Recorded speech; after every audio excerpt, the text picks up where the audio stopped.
For space station crew members, the football sized orbiting laboratory is their home away from home for 6 months or even a year.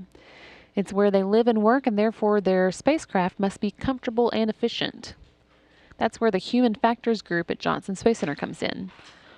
Lori Meggs, my colleague at NASA's Marshall Space Flight Center in Alabama, spoke with a human factors engineer about the habitability investigation, which is collecting observations about the relationship between crew members and their environment and whether emissions duration impacts how much space crew members need.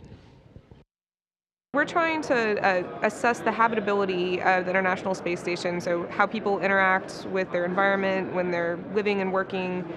We want to get information about how they're interacting with Space Station now so that we can feed it forward into the design of future space vehicles. We're looking at longer duration flights in the future, so it's more important to make sure that we get all of the little details right. So we're asking people to use things like an iPad application and videos to document the way they're interacting with their environment, starting with the When Your ISS mission. This is something we really don't think about, though, the surroundings. I mean, that's their home for 6 months and now a year. So astronauts come back and say, this was bad, this was good, is that how it kind of works? We've looked at what feedback we do have from astronauts so far. There's sources like the post-mission debriefs. The people who do those debriefs are co-investigators on the study, and so they've helped us go through it and see that, yes, they do comment on things like the hardware that they interact with, the software they interact with, things that could be designed better, things that human factors engineers care about. So they comment about those types of things in the debriefs. We also look at, there's notes that crew members make in their scheduling tool when they're on ISS. They can go in and make notes about a specific task as they go. So we go through and look at those notes, and we feel like there's, the astronauts probably have a lot to say about these things, but we may not be capturing it as optimally as we could. We also tested this out during NEMO, which is an underwater analog.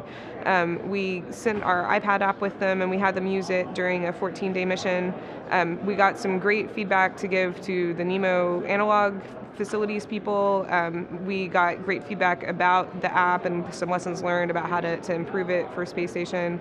And we did the same thing with Hera, which is a ground-based analog. It's a building that sits on site at Johnson Space Center.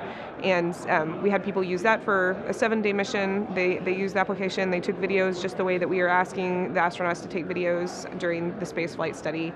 Another component of the study to capture the same type of information is we're going to have a live conference with astronauts that'll be questions that are just the same type of things they always ask during post-mission debriefs, but the hope is that if we ask it closer to real time, we might get a little bit of recall on issues they may have encountered. And it's not just negative issues either, it's positive things, like we like the way you did this, let's make sure we do that in the future. Let's talk a little bit about the iPad app. How does that work? So the app is called the Space Habitability Observation Reporting Tool, iShort. It's an application that allows users to provide responses using text, photo, video, audio recordings, basically trying to provide them lots of options of any way they want to tell us about something, they can tell us. What do we hope to learn from this? Are there Earth applications too? One of the big things that we're trying to look at is called net habitable volume. So it's how much space do you need in the entire vehicle to get the tasks accomplished that you need to accomplish. So we'll be looking at things like how frequently do they use this area, if we can capture video of postures of them performing a medical sim task, for instance. And some people that are very interested in that kind of thing too would be oil and gas industry. They design platforms that are very cramped spaces that people have to stay in for a pretty long amount of time.